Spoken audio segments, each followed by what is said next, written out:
Hey, I'm Jay, and I've got something to say about banking and credit card bonuses. So,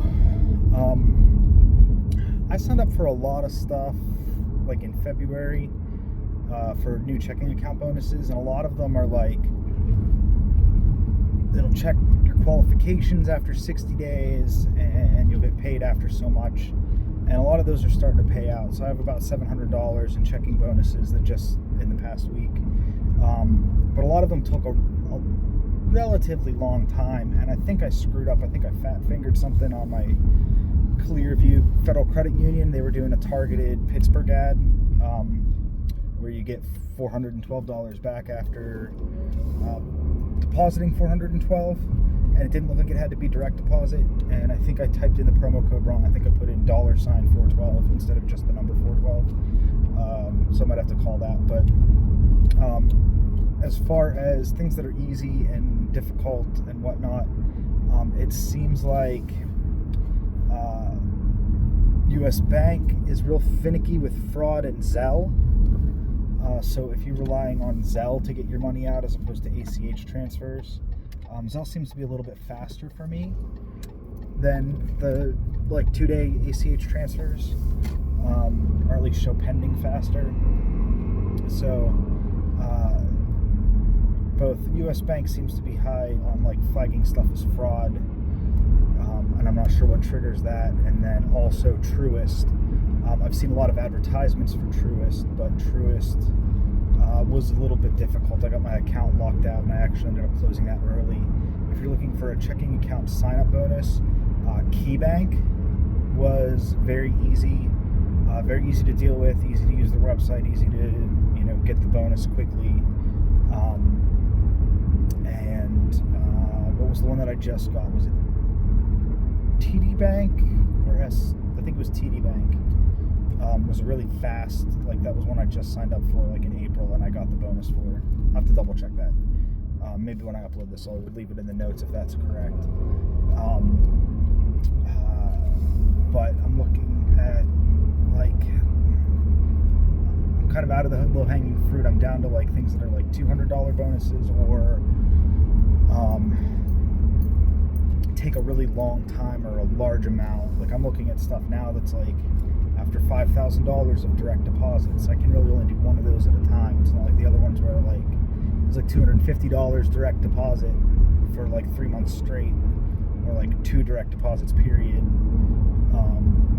Stuff like that. So I'm looking at stuff that requires a little bit more money, or is a little bit I'm trying to stay away from things that I'm going to risk annual fee. So that was another, or a monthly fee. So that was another thing with Truist. They screwed up one of my months, and I'm I've been getting deposits every 2 weeks. How did you possibly get a period of a month that covers more than 4 weeks where I didn't have 2 direct deposits, or my total direct deposit wasn't the amount? And the guy on the other end basically just said well, we can waive it one time, but we can only waive it one time. And I'm but you shouldn't have had to waive it. It shouldn't have been charged in the first place. I met your criteria for not requiring a maintenance fee. So I don't recommend Truist. I do recommend KeyBank, and which was one of the ones I did last year, which was really easy. And I just closed out. It's been 6 months. I closed that one out because basically that one didn't require anything to avoid a maintenance fee. So it was just sitting there inactive with $30 in it for 6 months. And I wasn't really using it to bounce money around or anything. It looks like we are going to qualify, get our 100,000 chase points within the first month, because I've learned how to put everything on the credit card. I got the referral bonus pretty quick. I already used it to book a Hyatt place at the end of the month for 8,000 points with the 10,000 point bonus or whatever. So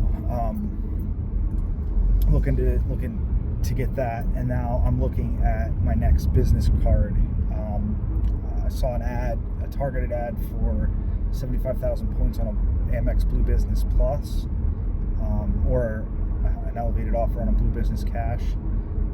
I think Amex seems to be a very relationship dependent bank, but I don't want to spend $300, $600 on an annual fee.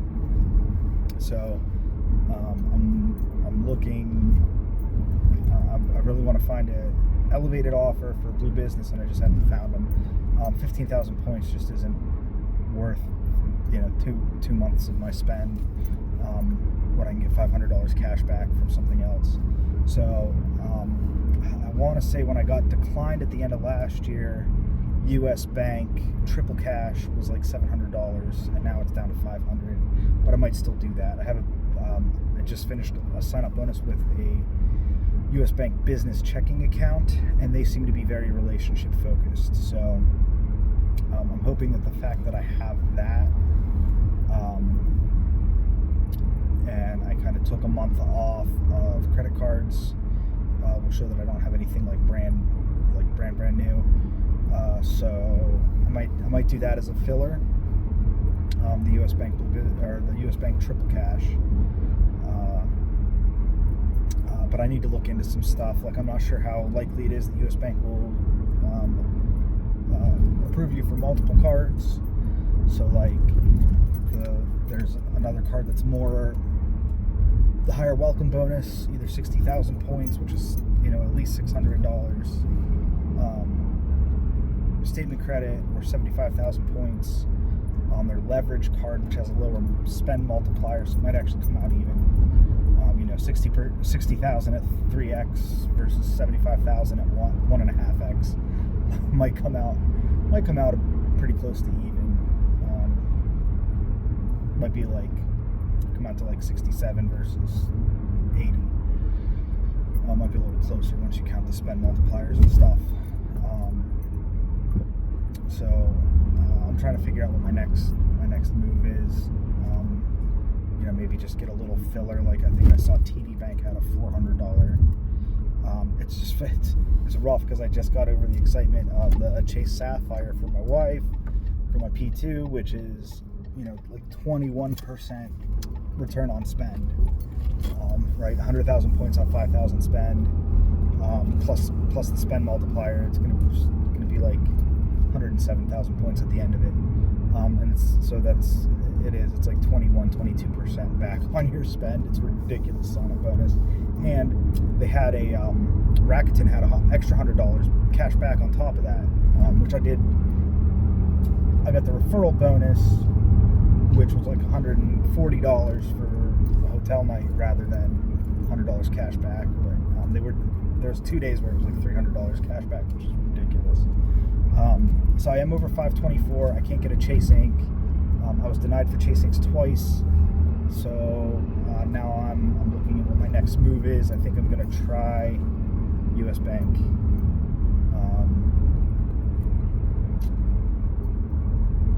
And do that. You know what? They have that. I got to look. One of my podcasts was talking about a bank. It might have been U.S. Bank, where you apply for.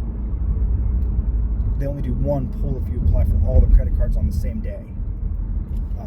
So maybe I do that because one of them's a 4-month spend. So maybe I do that. I decline, apply for all 3. If I get all 3, I'll decline 1 and I'll go for 2. But it'll be 1 hard pull with 2 business cards. They'll do that. I might wait until my wife's bonus posts. Then I gotta wait a week for the cards to come. I don't know. It's good thought. I think I might try that. I'm gonna double check that that's what it is. I'll go for the double app within the same day. I think I gotta do it in bank though, because I have an EIN number, which I think is going to be more likely to get approved with an EIN, but it's sole proprietorship and their website doesn't allow me to file it that way. So I think I'm going to go into bank. Maybe I'll apply for 2 at the same time in bank. That's probably my next move.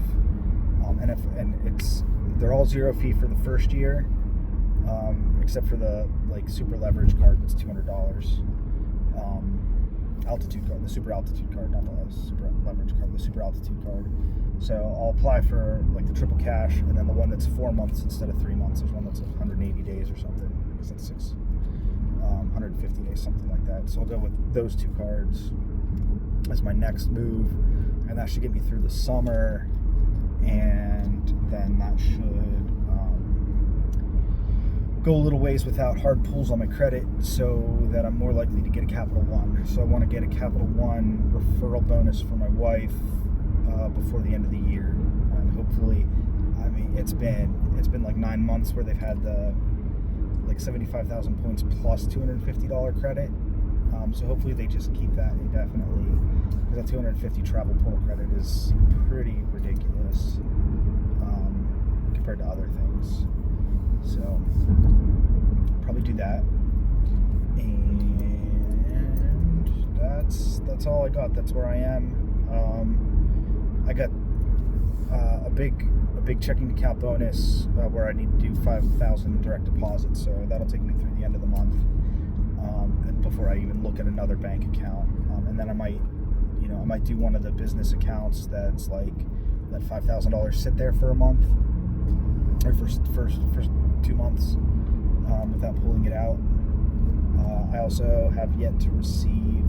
Citizens Bank has deposit $100 every month and don't take it out in a savings account. So I got like $500, $600 sitting in a savings account for Citizens that I haven't earned the bonus on yet. That's an extra $100 bonus for the savings half of that. So I'm going to wait for all that stuff to clear up before I apply for any more checking accounts. And I might only do business checking accounts with that'll take an EIN number, just to get the hard pools, the new credit lines and hard pools and stuff down on my personal credit, social security number. So that looks better for Capital One. Capital One's very inquiry sensitive, from what I have read and understand. Sorry, traffic's a little weird. Thanks for listening.